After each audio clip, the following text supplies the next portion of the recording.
हम कैसे थे सतयुग त्रेता युग 2 युगों तक श्रेष्ठाचारी थे। आत्मा निर्विकारी मर्यादा पुरुषोत्तम थे। आज बाबा ने ये 2 शब्द बताए। और निर्विकारी मर्यादा पुरुषोत्तम आत्मा श्रेष्ठाचारी थी।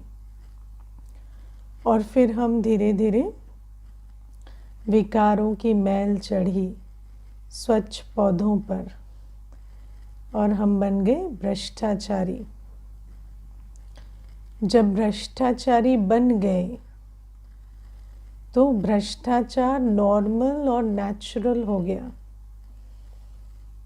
है ना। जब भ्रष्टाचारी हो जाते हैं तो भ्रष्टाचार नॉर्मल और नेचुरल हो जाता है। श्रेष्ठाचारी होते हैं तो श्रेष्ठाचार नॉर्मल नेचुरल होता है। अब क्या है, जब भ्रष्टाचारी बन जाते हैं तो श्रेष्ठाचारी देवताएं कैसे थे वो नाम निशान भी जैसे गुम हो जाता है। उनकी धारणाएं कैसी थी, उनकी मर्यादाएं क्या थी, वो सारी बात भी जैसे गुम हो जाती है। और हम कहानियाँ क्या लिख देते हैं। आज बाबा ने सब कुछ बताया मुरली में, है ना, कि हम तो राम राज्य में भी रावण लिख देते हैं, सतयुग में भी हिरण्यकश्यप आ गए। तो हर जगह पर हम असुरों को जैसे कहानियों में लिख देते हैं, क्योंकि जब हम स्वयं भ्रष्टाचारी होते हैं तो हम देवी देवताओं की कहानियों में भी भ्रष्टाचार दिखा देते हैं, क्योंकि जैसी दृष्टि वैसी सृष्टि। जैसे हम होते हैं वैसी हमारी रचना होती है। ये शास्त्र सब कुछ किसकी रचना है? मनुष्य की रचना। और तब जब विकार प्रवेश कर चुके हैं तो इसीलिए उस रचना में भी वो देवी देवताओं को भी विकारी कर्म करते दिखला देते हैं। और खाली एक अंतर रखते हैं, वो है शरीर का। बाबा कहते हैं देवताओं को दिखा देंगे बहुत बहुत लंबे लंबे, है ना। अब इतने लंबे नहीं होते हैं, सोचते हैं महानता माना हाइट बड़ी हो जाएगी, है ना। और फिर क्या फ़र्क रख देते हैं देवता और असुर में, काले और गोरे का फ़र्क। आप जब माइथोलॉजिकल सीरियल देखते हैं तो आपको कैसे पता चलता है ये देवता है या असुर है? असुर काला होता है, देवता गोरा होता है, और उसके सर पे सींग होते हैं, उसके सर पे मुकुट होता है, बस। बाकी चाल चलन तो दोनों एक जैसे ही चलते हैं उसमें कोई फ़र्क नहीं दिखाते। वो भी लड़ते हैं, ये भी लड़ते हैं, वो भी छल प्रपंच करते हैं, ये भी करते हैं। तो बाबा हमें कहते हैं कि हम क्या करते हैं कि वो जो है ना देवताओं को भी आर्टिफिशियल ब्यूटी, उनका ताज जो है या उनका मेकअप है या शरीर का रंग है, कद काठी है, उसको कहेंगे कि हाँ ये प्रतीक है देवत्व का। और इसलिए आज भी व्यक्ति क्या करता है, ऊपर से, क्योंकि अंदर से परी कैसे बनना है वो नहीं पता, तो ऊपर से जैसे है ना आर्टिफिशियल मेकअप किया, फैशन किया, और सोचते हैं, बाबा कहते हैं आज नर्क की परी बन जाते हैं। लेकिन वास्तव में भ्रष्टाचारी और श्रेष्ठाचारी कैसे होते हैं वो नहीं पता चलता। तो बाबा हमें कहते हैं कि तुम श्रेष्ठाचारी देवताएं थे, संपूर्ण निर्विकारी थे, तुम्हारे जीवन में किसी भी अंग में विकार नहीं था। लेकिन आज वो सारी बातें गुम हो गई हैं। अब हमें फिर से अगर श्रेष्ठाचारी बनना है तो हमें क्या करना होगा? तो बाबा आज कहते हैं 8 घंटा, है ना, 8 घंटे बाबा को देने पड़ेंगे। एवरी डे 8 घंटे। कौन कौन है जो 8 घंटे का चार्ट मेंटेन करेंगे? हाँ, 8 घंटे का चार्ट लिखेंगे। 8 घंटे का पूरा पक्का पक्का चार्ट, ठीक है। उसमें बाबा कहते हैं 4 बातें, 8 घंटे मेरी सर्विस, मुझे याद करना, स्वदर्शन चक्र फिराना और हर एक को ये शंख ध्वनि करना कि तुम गृहस्थ व्यवहार में रहते कमल पुष्प समान रहकर बाबा से वर्षा लो ना। ये 4 बातें हमें रोज करनी है और 8 घंटे यही करना है। आपको याद है स्कूल में कभी कभी हमें जोश चढ़ता था, स्कूल में, कॉलेज में, यूनिवर्सिटी में, आज से पढ़ेंगे, है ना, 8 घंटे पढ़ेंगे आज से। तो सबसे पहले क्या करते थे, नोटबुक पेन निकाल के पहले टाइम टेबल बनाते थे। 4 बजे उठ जाएंगे, 2 घंटे पहले पढ़ लेंगे, फिर ब्रेकफास्ट कर लेंगे, फिर पढ़ लेंगे, ऐसे करके टाइम टेबल बनाते थे। तो अभी हमें टाइम टेबल पहले बनाना पड़ेगा, है ना। किस प्रकार 8 घंटे रोज़ हमें सिर्फ बाबा को याद करना है, स्वदर्शन चक्र फिराना है, सेवा करनी है और हर एक को ये समझाना है कि गृहस्थ व्यवहार में रहते तुम कमल पुष्प समान रहो। कमल पुष्प समान रहना ऐसे डायरेक्ट किसी को ऐसे नहीं कहते, गृहस्थ व्यवहार में कमल पुष्प समान रहो, क्या है ना, उसको तो समझ ही नहीं आएगा। तो उसको समझाना है कि तुम्हारी प्रॉब्लम वो नहीं है जिसको तुम प्रॉब्लम समझते हो।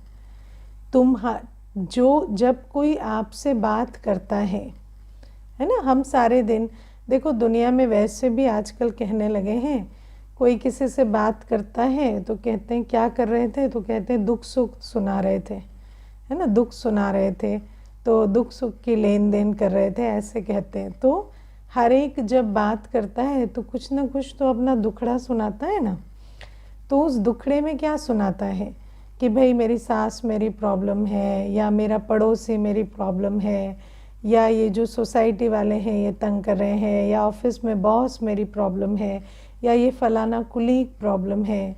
तो आप उनको समझाओ कि वो जो है, जैसे कमल के लिए कीचड़ तो रहेगी ना, लेकिन कमल को कीचड़ से न्यारा रहना है।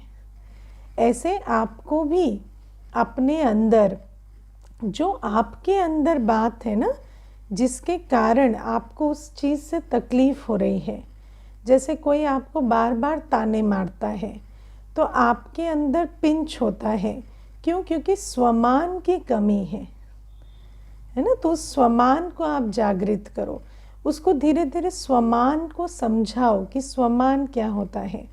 अब आत्मा को अपने बारे में पता ही नहीं है ना। आत्मा को कोई कहता है आप बहुत चिड़चिड़े होते हो तो और चिड़चिड़ा होता है, क्यों, क्योंकि उसको मालूम ही नहीं कि मैं शांत स्वरूप हूँ, उसने कभी शांति से कर्म किया ही नहीं है। इसीलिए हर आत्मा को ये बातें जैसे जैसे आपके डिस्कशन में आते हैं, सब हर व्यक्ति अपने अपने मन की बात तो बताता है ना जब मिलता है जुलता है, तो उस समय पर ये बातें समझाओ कि कीचड़, कमल कभी कंप्लेन नहीं करता कि आसपास कीचड़ है, कमल कहता है इतनी कीचड़ है कैसे कोई साफ रहे, है ना। तो वो तो कीचड़ के बावजूद पवित्र रहता है। ऐसे हमें भी हर चीज़ होते, देखो ये दुनिया जो है ना, इस समय भ्रष्टाचारी है, इस समय काम, क्रोध, लोभ, मोह, अहंकार, भय, ईर्ष्या, द्वेष, आलस्य, घृणा, ये रूल करते हैं। हर आत्मा के अंदर इसकी अग्नि प्रज्वलित होती है, वायुमंडल में भी इसकी अग्नि है। तो ऐसे समय पर आप सोचें कि हर जगह से आपको ईर्ष्या वाला ईर्ष्या ना करे, क्रोध वाला क्रोध ना करे, है ना, तंग करने वाला तंग ना करे, ऐसा नहीं होगा। मान अपमान हानि लाभ की दुनिया है, ये चलेगा, ऐसा ही रहेगा, भ्रष्टाचारी दुनिया में ऐसा ही होता है। लेकिन आपको क्या करना है, इसका जो ऑपोजिट है, ये 5 विकारों का ऑपोजिट क्या है, गुण। अपने गुणों की धारणा के आधार से इस वायुमंडल या इस तरह के व्यवहार की सेंक से बचना है ना। जब कोई भी विकारी कर्म होते हैं आसपास या विकारी वायुमंडल होता है तो उसकी जो लपटें हैं, उस लपटों से अपने आप को सेफ करने के लिए हमें बहुत अंदर सतोगुणी अवस्था बनानी होगी। क्योंकि अगर आप सतोगुणी अवस्था में नहीं रहेंगे तो आप क्या करेंगे, आप रिएक्ट करेंगे और जो आप करेंगे वो आप बनेंगे। तो धीरे धीरे आप भी उसी वायुमंडल में वैसे ही बन जाएंगे जैसे हैं।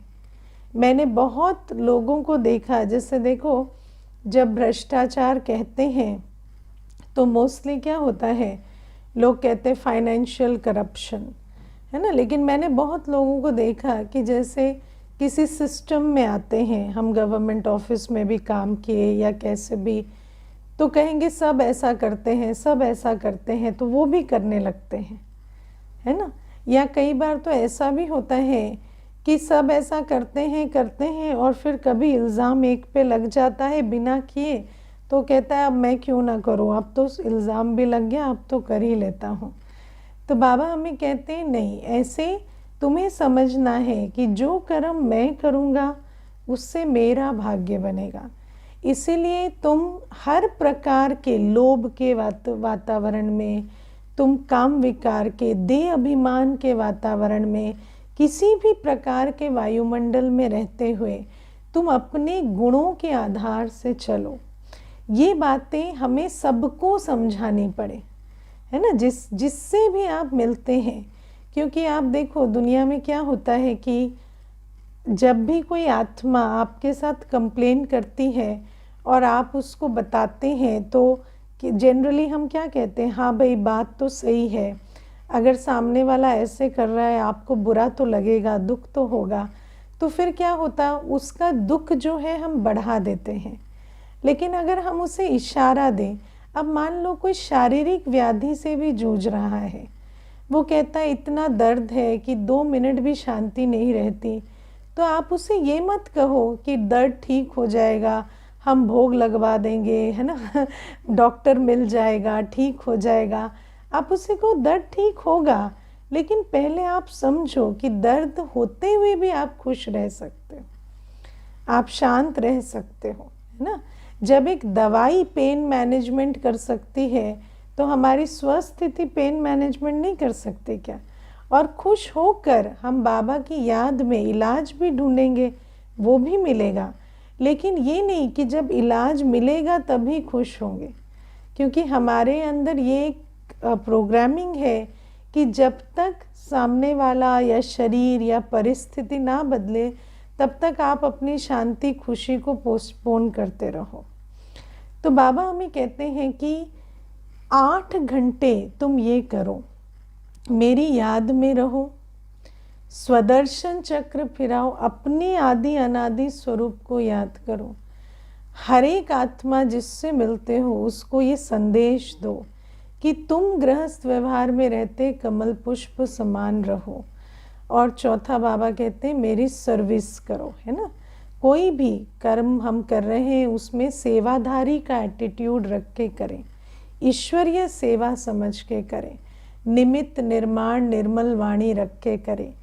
तो बाबा कहते हैं कि ये जो तुम सारे दिन में 8 घंटा अगर इसका चार्ट बनाएंगे ना तो तुम्हारी जंक निकलेगी, तुम्हारे जो अंदर की कट है ना, जो भ्रष्टाचार की कट, वो निकलेगी और तुम आत्मा श्रेष्ठाचारी बनेंगे।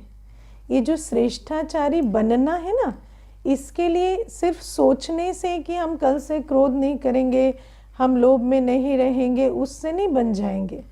लेकिन जब हम इतनी 8 घंटे की रोज़ मेहनत करेंगे तो वो जंक निकलेगी, तो हम श्रेष्ठाचारी बनेंगे। क्योंकि जैसी आत्मा की स्थिति वैसी उसकी वृत्ति, वैसी उसकी दृष्टि, वैसी उसकी कृति। तो स्थिति जैसी होगी वैसी ही वृत्ति होगी, वैसी ही दृष्टि होगी, वैसी ही कृति होगी। तो अगर किसी की स्थिति ही विकारों से भरी हुई है तो उसकी वृत्ति, दृष्टि, कृति तो होगी ही भ्रष्टाचारी, और उसको नहीं पता चलेगा कि वो भ्रष्टाचारी बन चुका है ना। आप सोचो कि मनुष्य शास्त्रों में भी लिखते हुए नहीं कतराया कि भगवान ने, है ना, क्रोध करना या मारना सिखलाया। तो आपको लगता है कि मनुष्य को पता चलेगा जब वो क्रोध करता है या ईर्ष्यावश कोई ऐसा कर्म करता है तो उसको पता थोड़ी चलता है। देखो, आज मनुष्य जिसके अंदर, जिसकी पोजीशन बड़ी है, जिसके पास पैसा ज़्यादा है, या मान लो माता पिता ही होते हैं, है ना, उनकी पोजीशन अथॉरिटी की होती है, तो वो ये थोड़ी जानते हैं कि बच्चे पर असर हो रहा है। माता पिता बच्चे को डांटते हैं, चिल्लाते हैं, तो वो थोड़ी समझते इसको डैमेज हो रहा है। वो तो यही सोचते हैं कि हम इसके कल्याण के लिए कर रहे हैं, या हम तो ये बिगड़ ना जाए इसलिए कर रहे हैं।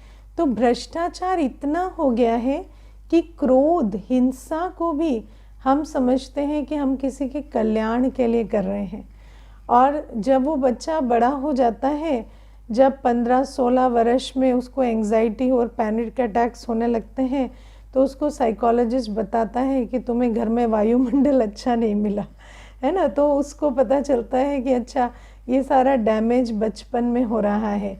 लेकिन वास्तव में देखा जाए तो कोई भी आत्मा जो देहाभिमान में है ना, जो देहाभिमान में है, जो अपने धन के, पोजीशन के, अथॉरिटी के नशे में चूर है, वो हिंसा से कतराती नहीं है। वो क्रोधवश, देहाभिमानवश बहुत सारे ऐसे कर्म करती है जो उसको मालूम भी नहीं पड़ता, है ना। देखो, आज बाबा ने एग्जाम्पल दिया ना कि ब्रिटिश राज में भी टाइटल खरीद लेते थे, है ना, धन देकर टाइटल खरीद लेते थे। आजकल भी क्या होता है, आजकल भी यही देखा जाता है कि किसी के पास धन होता है तो अवार्ड भी खरीद लेते हैं, है ना। योग्यता कोई बड़ी आजकल क्वालिफिकेशन नहीं है।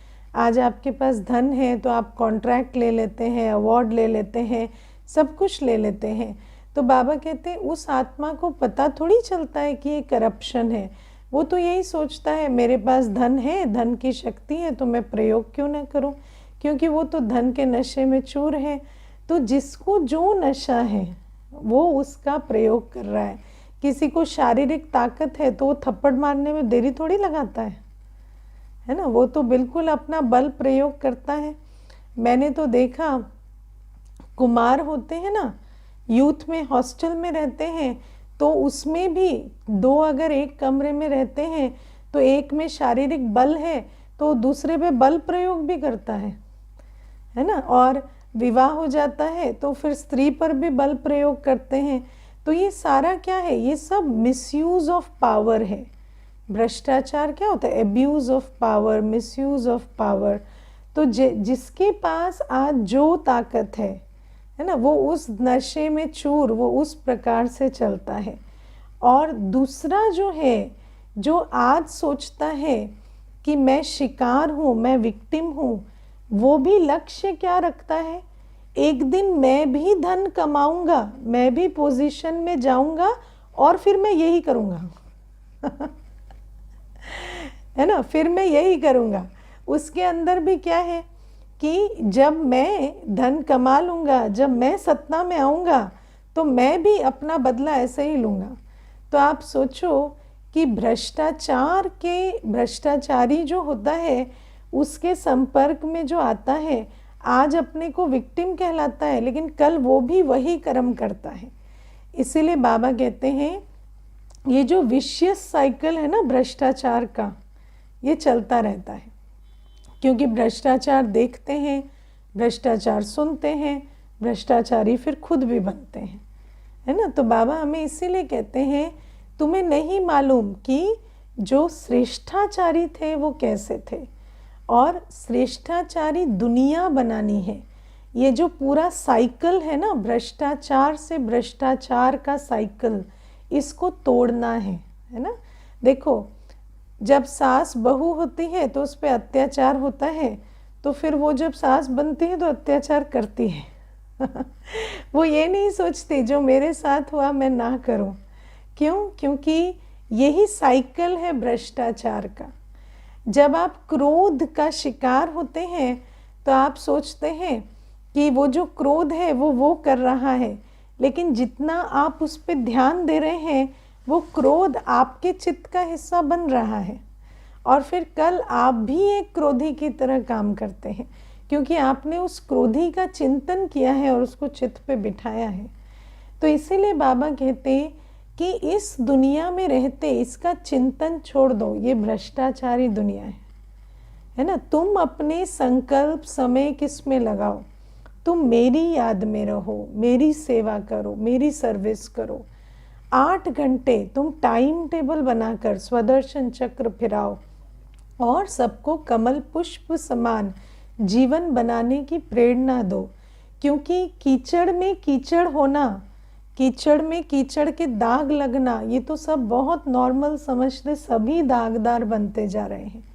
लेकिन तुम्हें समझाना है कि कीचड़ में रहते कैसे कमल बनना है। पहले स्वयं बनना है, दूसरों को बनाना है, तभी जाकर हम ये जो परिवर्तन है ये ला सकेंगे, है ना। तो बाबा ने हमें बताया भ्रष्टाचारी दुख देगा, लेकिन तुम्हारे पास ऑप्शन है दुख नहीं लेने का। तुम मेरी याद में रहो, उसकी याद में नहीं रहो। तुम सेवा का फल और बल जमा करो। तुम स्वदर्शन फिराओ, चक्र फिराओ, पर दर्शन नहीं करो। वो क्या कह रहा है, वो क्या कर रहा है, उसमें नहीं जाओ। ये बातें हमें स्वयं भी धारण करनी है, अन्यों को भी धारण करानी है। जब ये करेंगे तो भ्रष्टाचारी से श्रेष्ठाचारी दुनिया बनेगी, है ना। वरना क्या है, भ्रष्टाचार का वर्णन करते करते, उसको स्मृति में रखते रखते हम भी वैसे ही बनते चले जा रहे हैं। इसीलिए बाबा हमें कहते हैं कि तुम बनो और तुम बनाओ श्रेष्ठाचारी। करेंगे 8 घंटे का टाइम टेबल बनाएंगे, इतना अटेंशन देंगे। आपको लगता है कि 8 घंटे दिए बिना इतनी बड़े जो 63 जन्मों के संस्कार हैं और ये जो इतना बड़ा पतित संसार है, ये परिवर्तन हो जाएगा 8 घंटे दिए बिना? लगता है आपको? ये नहीं होगा। इसीलिए 8 घंटे तो हर आत्मा को देने पड़ेंगे। आप सोचो, बाबा आज गवर्नमेंट सर्विस की बात करते हैं। गवर्नमेंट सर्विस में भी तो एक आत्मा 8 घंटे देती है ना, 8 घंटे देकर बैठती है, तब जाकर उसको गवर्नमेंट जो है पेंशन देती है। आजकल तो पेंशन भी नहीं देती है ना, आजकल तो न्यू पेंशन स्कीम आ गई, लेकिन उसके लिए भी 8 घंटे देने पड़ते हैं। तो बाबा कहते हैं मैं तो तुम्हें 21 जन्मों की सुख शांति संपत्ति की दुनिया का मालिक बनाऊंगा, तो तुम्हें मुझे 8 घंटे तो रोज़ देने पड़ेंगे। तो ये जो है आज इसको ऐसे इग्नोर नहीं करना, है ना। ये जो बाबा की श्रीमत है उसको ऐसे लेकर सुना अनसुना नहीं करना। इसको अब हमें चार्ट बना के 8 घंटा बाबा की याद, सेवा, स्वदर्शन चक्र फिराना और हर एक को संदेश देना। 8 घंटे हमें कैसे भी करके इसको पूरा करना है। तो बाबा हमें कहते ये करेंगे तो श्रेष्ठाचारी दुनिया को लाएंगे। तो ये है पहली चीज़ जो बाबा कहते हैं। आज बाबा कहते कदम कदम पर श्रीमत लो, क्योंकि तुम्हारे पर पापों का बोझा बहुत है ना। और दुनिया कैसी है, पतित विकारियों से भरी पड़ी है, और हम रहते हैं गृहस्थ व्यवहार में। तो जब हम गृहस्थ व्यवहार में रहते हैं तो हमारे सारे दिन पतितों से लेन देन हो रही है ना। अब उस लेन देन में थोड़ी भी संभाल नहीं की तो कब विकर्म का खाता बन जाता है पता ही नहीं चलता। तो इसीलिए बाबा कहते हैं बहुत ध्यान रखना है। कई बार क्या होता है, मैंने देखा है, जैसे आज बाबा शादी की बात कर रहे हैं ना, तो कई बार क्या होता है, वैसे तो ना पूरा पक्का ब्राह्मण बन के रहेंगे, 4 बजे उठ रहे हैं और खूब योग लगा रहे हैं, मुरली 2-2 टाइम, मंथन 2-2 टाइम चल रहा है, सब हो रहा है। और फिर शादी के घर में गए तो ना अमृत वेला, ना मुरली, ना मंथन, ना कुछ, और सारा जैसे लिपायमान हो जाते हैं। और क्या सोचेंगे, करना तो पड़ता है, करना तो पड़ता है। अरे जाना पड़ता है, मरना थोड़ी पड़ता है वहाँ तो जाना पड़ता है, तो बाबा ने मना थोड़ी किया है जाने के लिए। लेकिन बाबा ने ऐसा थोड़ी कहा है कि 5 साल की कमाई वहाँ एक ही बार में चट कर आना, है ना। तो बाबा कहते हैं कि जब जाते हैं तो ऐसे नहीं सोचो कि अब तो मेरा हॉलीडे हो गया पुरुषार्थ का, है ना, अब तो हम यहाँ आए हैं अब, और दुहाई भी क्या देंगे, क्या करें, अब तो वहाँ गए थे ना, तो अब क्या करें, वहाँ तो वायुमंडल ही ऐसा होता है, वहाँ तो ऐसा होता है। अरे वहाँ तो गए थे, वायुमंडल तो ऐसा था, पर तुम अपने लिए पुरुषार्थ कर रहे हो या परिस्थिति अनुकूल कर रहे हो, है ना। अपने लिए पुरुषार्थ कर रहे हैं ना, तो क्या कहीं गए तो फिर सारी की कमाई चट कर आएंगे, है ना। मुझे तो एक माता शादी पे गई, जैसे गई थी और जैसे लौटी, उसमें ज़मीन आसमान का फ़र्क हो गया है ना। गई थी बी के, और पूरी जैसे ना पूरा गृहस्थ व्यवहार में लिपायमान हो के लौटी। तो बाबा हमें कहते ऐसे नहीं चलेगा। कहीं भी जाते हो श्रीमत पर जाओ। ये क्यों भूल जाते हो मैं कौन हूँ, किसकी हूँ। श्रीमत लेकर जाओ, वहाँ कैसे चलना है, कैसे रहना है। ऐसे भी भाई बहनें हैं जो शादी में भी जाना होता है तो पूरी श्रीमत लेकर जाते हैं, है ना। और बाबा कहते जो मोटी मोटी श्रीमत है वो तो तुम्हें मालूम है, भोजन को खराब नहीं करना है, ये तो मालूम है ना तुम्हें। हाँ, अमृत वेला मिस नहीं करना है। अमृत वेले तो कोई तुम्हें रोकता नहीं है ना उठने के लिए, तो क्यों मिस करते हो, क्योंकि रात को लिपायमान होते हो। तो ये सारी चीज़ों को ध्यान रखना है। कहीं जाओ आओ, लेकिन ये नहीं समझो कि हमारी रूहानी यात्रा से अभी हमें ब्रेक मिल गया है, अभी छुट्टी हो गई है, अभी 3 साल की कमाई ख़त्म करके आएंगे, सारी गिरावट करके आएंगे। इस प्रकार से नहीं, क्योंकि मैं जो आज बाबा एग्जाम्पल दे रहे हैं होता एग्जैक्टली यही है। इसीलिए बाबा हमें कहते हैं तुम कहीं भी जाते हो, कुछ भी करते हो, तो श्रीमत लेकर जाओ। मुझे याद है जब हम शुरू में ज्ञान में चले तो उस समय पर, है ना, जैसे कहीं जाते थे, है ना, लौकिक परिवार में भी जाते थे। तो जैसे कभी गए और जैसे कोई मामा मामी है परिवार में, है ना, तो उनके यहाँ गए। तो जब हम जाते थे तो दीदी को बताते थे कि दीदी वहाँ जा रहे हैं, है ना।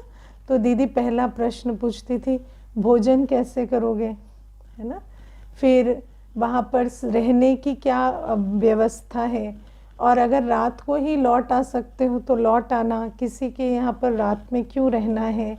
तो इस प्रकार से कई डायरेक्शन देकर भेजती थी।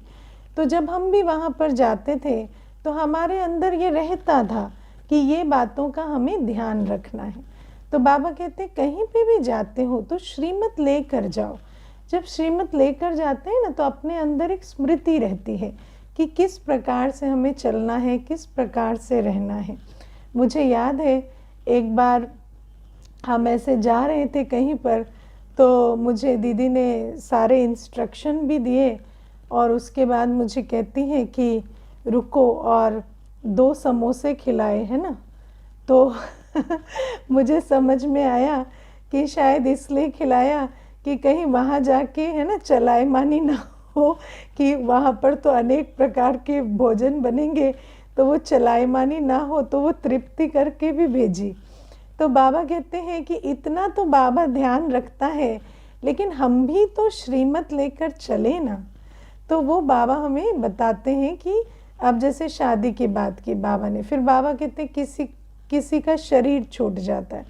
अब शरीर छूट जाता है तो मनुष्य को क्या है, मनुष्य तो हाय तौबा मचाता रहता है ना। वहाँ तो ऐसे रोएंगे, ऐसे पूरा सीना पीट पीट के रोएंगे और इस प्रकार से चलते हैं। कईयों को तो ऐसा लगता है ये ना करें तो जैसे कुछ अपशगुन हो जाएगा, बुरा हो जाएगा। तो ऐसे में भी उस वायुमंडल में रहते, क्योंकि बहुत दे अभिमान भी है, दिखावा भी है तो ऐसी दुनिया में रहते हुए हमें बहुत उस सेक से बच के आना है। जैसे आप देखो किसी का शरीर छूट जाता है तो जीते जी जो भी कुछ नहीं किया ना उस आत्मा के प्रति, उस मृत शरीर के लिए करके जैसे अपना सारा अकाउंट बैलेंस करना चाहते, है ना। तब तो कहेंगे ये वाली लकड़ी लगाओ और ये वाला व्यंजन बनाओ और ऐसे करो और इनको इस प्रकार से लेके जाओ। बुढ़ापे में उनको इतने प्यार से उतार के कभी सीढ़ी से नहीं उतारा होगा पकड़ पकड़ के, लेकिन उस मृत शरीर के लिए इतना सोचेंगे कि ऐसे उतारो और ऐसे चढ़ाओ और ऐसे करो और इनके लिए इतनी दूर जाओ। कभी उनको घुमाने नहीं लेके गए होंगे, लेकिन दूर दूर तीर्थों पर जाकर कहेंगे कि इनका शव को जो है अंतिम संस्कार करो, और उसमें काफ़ी विस्तार ले आते हैं। तो बाबा हमें कहते हैं उन चीज़ों में भी तुम्हें समझना है कि ठीक है कहीं जाके खड़े होना पड़ता है, लेकिन इतना लिपायमान नहीं होना है। क्या है, एक आत्मा निकल गई, अब शरीर ही तो है। जब आत्मा थी तो उसके लिए इतना नहीं किया, तो आज तो आत्मा भी नहीं है, आज शरीर के लिए इतना क्यों लिपायमान होना है, कि इतना क्यों उसमें पढ़ना है ना। मैं तो देखती हूँ कई ऐसे भी होते हैं दिनों दिन क्लास मिस हो रही है तो रस्म रिवाज चल रहे हैं, है ना। जो मृत्यु हुई उसके रस्म रिवाज चल रहे हैं।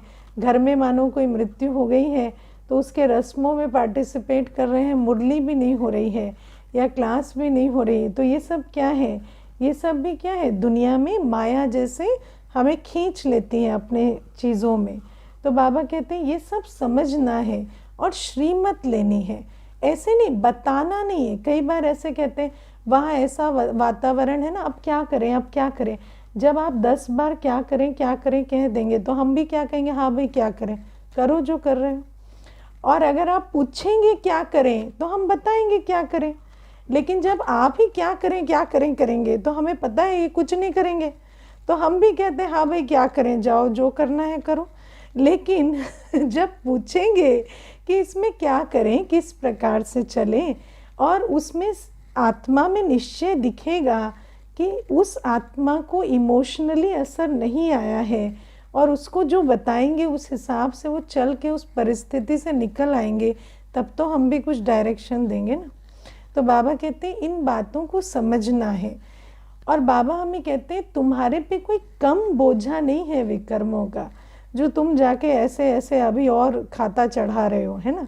अभी देखो एक मुझे माता ने पीछे कुछ एक किताबों की बात हो रही थी, तो मुझे कहती हमारे जितने ग्रंथ थे, शास्त्र थे, हमने दान कर दिए, है ना। अब सोचो ग्रंथ शास्त्र, बाबा कहता है सत्य परिचय दान दो हमने लेकर ग्रंथ और शास्त्र दान किए, तो उन आत्माओं को तो हमने फिर भटकाया ना, है ना। बाबा तो हमें कहता है कि जो भटके हुए हैं उनको अब तुम बाबा का सत्य परिचय दो। अब तुमने ये किया तो तुमने भटकाया। ये कर्मों की गति बड़ी सूक्ष्म होती है, लेकिन जब तक हम बताएंगे नहीं, कदम कदम पर श्रीमत नहीं लेंगे, तो कैसे पता चलेगा, है ना। तो बाबा हमें कहते हैं कदम कदम पर श्रीमत लो। इसीलिए कोई भी बात समझ में नहीं आती तो व्हाट्सएप पे पूछो, उसमें फिर आपको राय दी जाएगी कि बाबा ये कहता है ना। अब श्रीमत माना भले ही निमित्त से ले रहे हैं, लेकिन निमित्त वही बात बताता है जो शिव बाबा मुरली में कहते हैं, है ना। मुरली तो हम सब सुनते हैं, लेकिन कई बार ऐसा होता है कोई बात आपकी उस समय बुद्धि में नहीं आती, तो वो आपको वो बात इशारा देके सुना देता है। बाकी श्रीमत ही लेते हैं तो ऐसी कोई बात नहीं है जो वो कोई मुरली के विरुद्ध बताएंगे। जो श्रीमत बाबा मुरली में देते हैं वही देंगे, लेकिन कभी वो अपनी बुद्धि में नहीं आ रही है, अपनी स्थिति उतनी अच्छी नहीं है, तो वहाँ से राय मिल जाती है। तो बाबा आज कहते हैं कदम कदम श्रीमत पर राय लो। तन के प्रति, मन के प्रति, धन के प्रति, संबंध के प्रति कोई भी बात हो जाती है, श्रीमत लो। अब क्या होता है, कई बार श्रीमत लेते हैं जब सारा बिगाड़ हो चुका है, करने के बाद कहते हैं कर दिया अब बिगड़ गया, अब बताओ श्रीमत। नहीं, करने के बाद श्रीमत नहीं ली जाती है, श्रीमत ली जाती है पहले श्रीमत लेके कर्म करना है। जब कर्म अपनी मनमत पे करेंगे और दुख होगा तन मन धन संबंध में, जब हम अपनी मनमत में चलते हैं और गड़बड़ हो जाती है, उसके बाद श्रीमत लेंगे तो नहीं होगा। कदम कदम पर श्रीमत लेनी है, पहले लेनी है ना। फिर बाबा हमें आज कहते हैं कि अगर तुम्हें क्रोध आता है तो उस क्रोध के भूत को निकालो, है ना। जब भ्रष्टाचारी हो जाते हैं ना हम, तो क्रोध आता है ना, तो क्या कहते हैं, क्रोध तो इस वजह से आया, क्रोध नहीं करेंगे तो ये सुधरेंगे नहीं, क्रोध नहीं करेंगे तो सिस्टम बिगड़ जाएगा। नहीं, क्रोध एक भूत है, उस भूत के साथ तुम सतयुग नहीं जा सकते। क्रोध के भूत के साथ हम श्रेष्ठाचारी दुनिया में नहीं जा सकते। तो उस भूत को तुम्हें जस्टिफाई नहीं करना है, तुम्हें उसे निकालना है। मुझे क्रोध आया क्योंकि क्रोध का भूत है, और उस क्रोध के भूत को मुझे ये नहीं कहना है मेरी पोजीशन ऐसी है, क्रोध करना पड़ता है, अगर नहीं करें तो सिस्टम बिगड़ जाएगा, नहीं करें तो फिर ये गलत हो जाएगा। नहीं, क्रोध का कोई जस्टिफिकेशन नहीं है। क्रोधी सतयुग नहीं जाएगा। क्रोध के वश निंदा करने वाला, क्रोध के वश किसी की दिल खराब करने वाला, क्रोध के वश अपशब्द कहने वाला, क्रोध के वश व्यवहार करने वाला सतयुग नहीं जाएगा। इसको समझना है। तो इसीलिए आज तक हमने क्या किया, जब विकार आते हैं अब हमारे अंदर, तो हम क्या करते हैं, उन विकारों को कहते परिस्थिति ऐसी थी, मेरी पोजीशन ऐसी है, मुझे तो करना ही पड़ेगा, नहीं करे तो कैसे होगा। नहीं, कितनी भी पोजीशन हो, कितनी भी परिस्थिति हो, क्रोध का भूत है तो हम श्रेष्ठ दुनिया में नहीं जा सकते। इसीलिए बाबा कहते हैं अपने विकारों को चेक करो और उन विकारों को निकालो। ओके, ओम शांति।